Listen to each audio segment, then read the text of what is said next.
नमस्कार, मैं Vijay Kumar Punia, VKP times news से। हमारे साथ है डॉक्टर जीपी मनन जी और इनके पास काफी नॉलेज है और गवर्नमेंट स्कूल से रिटायर्ड प्रिंसिपल्स है। तो चलिए उनसे बातचीत करते पूछते हैं। सर बताएं थोड़ा, ये आज नाग पंचमी है, जो नाग पंचमी के जो लोग मंदिर में जाते हैं और नाग की मूर्ति, जो सांप की जो फोटो होती है, उसको दूध पिलाने की कोशिश करते हैं। सर थोड़ा बताइए क्या चीज होती है?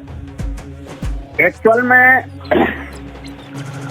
सर ऐसा है कि हमारे देश का जो सांस्कृतिक विरासत है, ये हमारे एक जो हमारी बौद्ध संस्कृति थी जी, उसको जब प्रतिक्रांत किया है पुष्यमित्र शुंग ने, तो उसके बाद वो बौद्ध संस्कृति में जो हमारे नाग वंश था जी, या उस समय हमारे बौद्ध कालीन राजाओं के जो अलग अलग ग्रुप होते थे, उनमें टोटेम मतलब जो प्रतीक चिन्ह होते थे जी, जैसे मौर्यंश है, गरुण भी रखते थे, नाग का भी रखते थे। ज्यादातर बुद्ध जी ने पशु पक्षियों से प्रेम करने के लिए बताया था, तो हमारे राजा महाराजा जो थे जी, अपना प्रतीक इन पशु पक्षियों के नाम पर रखते थे जी, तो उसी तरह से जो हमारे नाग राजा थे, जी, जो कि वाकई भगवान बुद्ध की सुरक्षा करते थे जी, और वो भगवान बुद्ध की सुरक्षा में अपना अस्तित्व लगाते थे कि भाई हमारे ये पूज्य हैं। जी, तो जो प्रसिद्ध है नाग है 10, जिनमें शेष नाग है, कर्कोटक और अनंत नाग, जी, ऐसे करके जो 10 नाग थे, जिनमें 5 प्रमुख थे जी, और उन 5 प्रमुख जैसे बुद्ध जी की अभी कन्हेरी गुफाओं में वालेड़ी में जो मूर्ति मिली, उसमें भी वो 5 नागों वाली मूर्तियां इस समय बहुत ज्यादा मिल रही हैं। जी, और उसके बाद जो 350 बुद्ध जी के न रहने के बाद 350 वर्षों के बाद जो 7 नाग वाली मूर्तियां भी मिल रही हैं। जी, तो ये सारा का सारा मतलब जहाँ बुद्ध जी को ऊपर छत्र छाया दिखाई गई कि नाग रक्षा कर रहे हैं, जी, लेकिन ये ब्राह्मण्स जो हैं, जब पुष्यमित्र शुंग का काल आया जी, तो इन्होंने क्या किया, बुद्ध जी को तो हटा दिया जी, और वहाँ पर इन्होंने शिवलिंग क्या, उसमें जैसे थेरवाद और हीनयान जो शाखाएं थी, कुछ मूर्ति को मानते थे, कुछ नहीं मानते थे, और उस मूर्ति कला को भी कई लोग मानते थे, कई ग्रुप के लोग। तो वहाँ से बुद्ध को हटा करके जो पहले स्तूप बोलते थे, उसी को बाद में उन्होंने शिवलिंग घोषित कर दिया। जो नागों को हटाया नहीं। जो आपका जो कहने का मतलब, जब बौद्ध के जो स्तूप थे उसको शिवलिंग बना दिया। हाँ, नागों को नहीं हटाया, वहाँ पर शिवलिंग स्थापित कर दिया और कालांतर में वो शिव जी के नाम पर भाई दूध पिलाने लगे। और आज तो इतना अंधविश्वास बढ़ गया कि लोग जीवित सांपों को दूध पिला रहे हैं, जबकि उस नागवंश में साल में एक बार नाग पंचमी के दिन अपने मुखिया या राजा का चुनाव करने के लिए वहाँ पर सभा रखते थे। अब उस सभा में शक्ति का प्रदर्शन भी करते थे। उस समय के जो मतलब तीर चलाना, तलवार चलाना, गदा चलाना आदि आदि जो तीर धनुष चलाना, ये सब शक्ति प्रदर्शन होता था जी। और फिर उस राजा का या मुखिया का चुनाव होता था। अच्छा, एक चीज और बताए मुझे, ये आपने 5 नाग बताए जिसके नाम से, जैसे अनंत नाग एक जो कश्मीर के अंदर जगह है, और आगे अनंत नाग एक, और नाग जो था तक्षशिला में, जो आजकल पाकिस्तान में पड़ गया है। हाँ, तक्षशिला में हो गया। नाग जो अनंत शेष नाग जो है, अनंत नाग जो वहाँ जम्मू कश्मीर में है जी। और एक नागपुर हो गया। हाँ, एक नागपुर है और रावी नदी के पास रहते थे जी। उस समय नागों का राज्य भारत ही नहीं, यूनान, मिस्र और न जाने कई देशों तक फैला हुआ था। जी। और सर आपने कुछ बातें ये भी बताई कि जैसे कि जो नाग एक व्यक्ति के नाम से है, हाँ, लेकिन उसको सांपों का रूप दे दिया गया ना?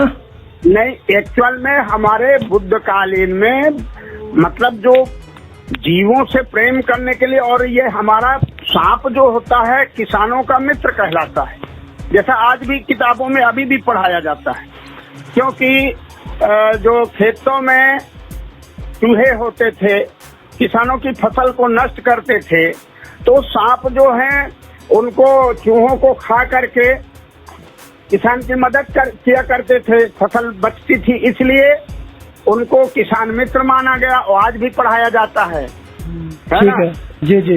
तो इस तरह से, और आप जानते हैं कि जो भगवान बुद्ध हैं उन्होंने मानवता और प्रेम, दया, करुणा का संदेश दिया।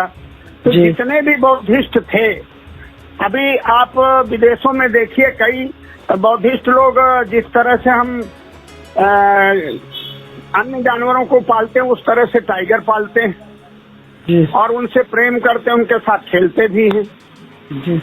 ये आपने तो 5 राजा भी बताए थे ना, 5 राजा जो कि बुद्ध का राजा सर, 5 के उसमें नाम लिखे हैं भाई। हाँ, नाम उसमें लिखे हुए हैं 5 राजा के नाम। तो अगर सर आपके पास पेपर हो तो थोड़ा बता दो अभी नाम उनके, अगर आपको याद हो तो।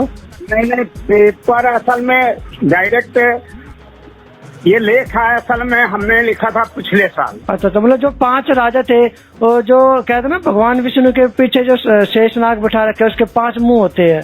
अरे भाई शेष नाग, हाँ 5 मुंह जो बताए ना, वही तो नाग राजाओं का प्रतीक बनाया गया।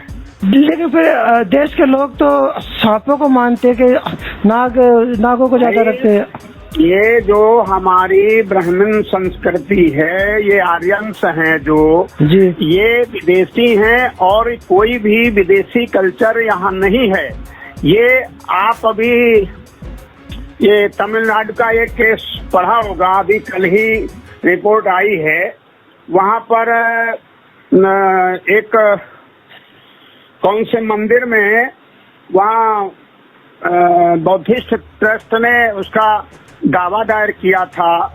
हाई कोर्ट से आर्डर हुआ कि पुरातत्व विभाग उसकी जांच करके बताए ये किसकी मूर्ति है। अब वहाँ पर पुरातत्व विभाग ने, आर्कोलॉजिकल डिपार्टमेंट ने पूरी उसका जांच पड़ताल करके हाई कोर्ट को बताया, तमिलनाडु हाई कोर्ट को।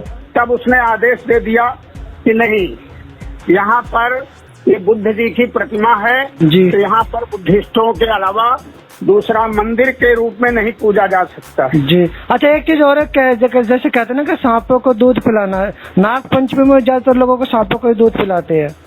वैसे तो ये गलत होता, सांप दूध पीता ही नहीं। और एक डॉक्टर से कहते हैं अगर मान लो किसी को सांप काट लेता ना और वो व्यक्ति अगर दूध पीता है, खीर खाता तो मर जाता हो, तो उससे जहर फैलता है।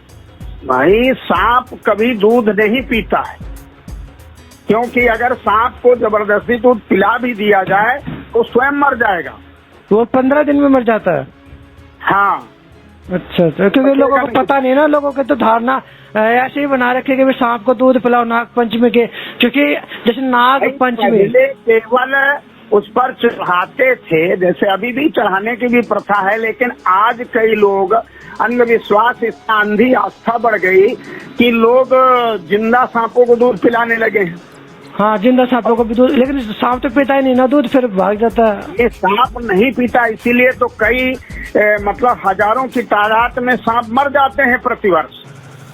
अच्छा, एक चीज जैसे नाग पंचमी, जैसे कि थोड़ा सा इसको एक्सप्लेन होगा, नाग और पंचमी क्या मतलब, इसका अर्थ क्या? नागों की पंचमी मतलब जैसे ऐसा तो नहीं, जैसे नाग तो यहाँ पे हमारे भारत के अंदर आदमियों को बोलते थे, इंसानों राजाओं को बोलते थे नागराज व्यक्ति, और पंच जो 5 राजा जो बताए गए जिन्होंने बौद्ध धर्म का प्रचार किया था, उनको जो मार दिया गया था, वो तो नाग पंचमी उसको शो करता है।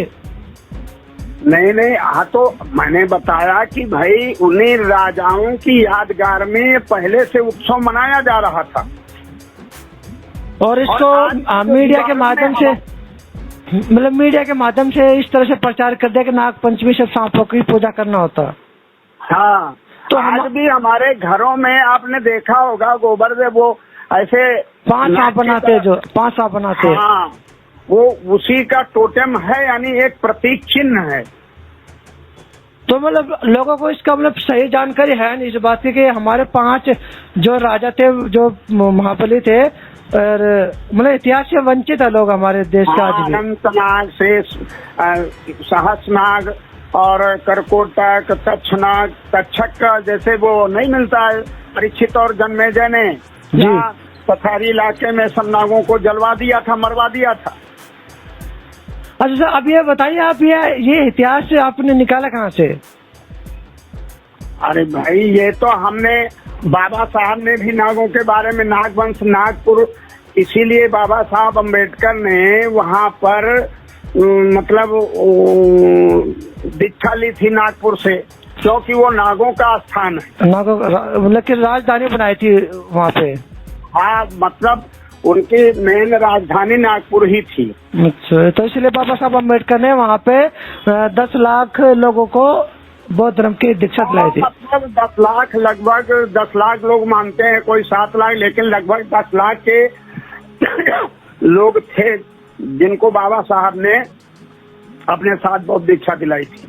सर एक चीज और, अपने बहुजन समाज में लोग बाबा साहब को ही नहीं मानते, तो ये इतिहास जानेंगे कैसे? तो इनको कैसे जगा सकते हैं हम लोग? देखिए, बाबा साहब की जहाँ तक बात है, ऐसी बात नहीं कि बाबा साहब को मानते नहीं, लेकिन बाबा साहब को मानने वाले कुछ तो दिखावटी लोग हैं, या नकली कह लीजिए, अम्बेडकरवादी। हाँ, मेरा कहने का मतलब वही था ना। और कुछ लोग वाकई जो बाबा साहब को मानते हैं, और जो आज नहीं भी मानते हैं, उसका कई कारण है। देखो, बाबा साहब के न रहने के बाद एक तो जो हमारे शासन प्रशासन में बैठे हुए मनवादी लोग रहे, उन्होंने पहली बात तो महाराष्ट्र के जो राजनीतिक मंच था आरपीआई, उसको टुकड़ों में बांट दिया, खत्म कर दिया जी। दूसरी बात, बाबा साहब के नाम को लोग न जानने पाए, इसलिए न विद्यालय में पढ़ाना, न उसकी चर्चा करना। और धीरे धीरे आज इतने दिनों के बाद, ये तो धन्य कहें कि मान्यवर कांसीराम साहब पैदा हुए, और जैसा कि उनके बारे में नारा भी लोग लगाते हैं, कांसीराम तेरी नेक कमाई, तूने सोती कौम जगाई। उन्होंने सन 1963 से लेकर के 1983 तक सामाजिक काम किया मानवर कांसीराम साहब ने, बाम से फोर DF4 के माध्यम से जी। और कई मतलब लगभग 6000 किलोमीटर पैदल और साइकिल से चल करके मानवर कांसीराम साहब ने जागृत किया लोगों को। तब बाबा साहब का नाम आज लोग ले रहे हैं जी। लेकिन जिस हैसियत से भाई, अगर इनका मनवादियों को या शासन प्रशासन में बैठे ब्राह्मण जो थे, उनकी एक धारणा थी कि अगर बाबा साहब को जानेंगे तो निश्चित रूप से ये फिर संविधान की बात करेंगे, संविधान की बात करेंगे, संविधान को पढ़ेंगे तो अपने अधिकारों के बारे में मांग करेंगे। मेन मुद्दा ये था, इसलिए उन लोगों ने भरसक कोशिश किया, प्रयास किया कि बाबा साहब अम्बेडकर को लोग जानने न पाए। जी। अच्छा सर, नाग पंचमी पे आप लोगों को क्या कहना चाहोगे कि नाग पंचमी अगर मनाए तो किस तरह से मनानी चाहिए? अब जैसे यहाँ परंपराओं में लोग, भाई उस समय तो था कि इन विरोधियों ने या आर्यों ने जब हमारे नाग वंश की औरतों को के अत्याचार किया और पिटाई करते थे जी, लेकिन उसी के यादगार में आज लोग जो अभी हमारी बेटियां मैंने जाती हैं, गुड़िया गुड्डा डाल करके लोग पीटते हैं। हाँ, ये नहीं करना चाहिए। अच्छा, एक तो ये छोड़ देना चाहिए। हाँ ठीक है। हमारा मानना है कि जो जितने हमारे कल्चर है वो सब बौद्धिस्ट कल्चर ही है, लेकिन इन लोगों ने जैसे अभी वास्तव में कई जगह की अगर आप देखें तो जितना चाहे तिरुपति में बालाजी का मंदिर हो, जितने भी पुराने मंदिर हैं जी, मथुरा में कृष्ण का बहुत सारा ऐसे तो फर्जी बताया जाता है, लेकिन आप देखिए वहाँ म्यूजियम में मथुरा में जो खुदाई हुई, सारे तो बुद्ध ही बुद्ध निकले हैं, हाँ बुद्ध निकले वहाँ पे, है ना। तो इस तरह से हमारे लोग अभी नहीं समझ पा रहे हैं, लेकिन निश्चित रूप से कई लोग लगे हैं, देश के अंदर प्रयास कर रहे हैं, जागरूकता तेजी से आ रही है। जैसे आपने देखा दिल्ली यूनिवर्सिटी के प्रोफेसर लक्ष्मण यादव जी हैं जी, है ना, और प्रोफेसर हमारे रतनलाल जी हैं, ये जगाने का काम ही कर रहे हैं लोग भी। शंभू कुमार सिंह जी हैं जी, और ये शूद्र शिवशंकर सिंह हैं जी, देवेंद्र सिंह यादव है, बहुत सारे ऐसे हमारे जो अभी तक ओबीसी के लोग बिल्कुल नहीं समझते थे, आज वो भी जान गए हैं और बाबा साहब और बुद्ध भगवान का प्रचार प्रसार कर रहे हैं। जी, तो सर बहुत बहुत धन्यवाद सर, आपने हमारे लिए समय निकाला और नाग पंचमी से संबंधित इतनी सारी जानकारी दी सर, बहुत बहुत शुक्रिया आपका। हम आगे आपसे फिर बात करते रहेंगे किसी न किसी टॉपिक पे, आप जानकारी ऐसी इकट्ठी करते रहे, आप हमारे दर्शकों को बताते रहे, बहुजन समाज को पता। सर धन्यवाद सर आपका।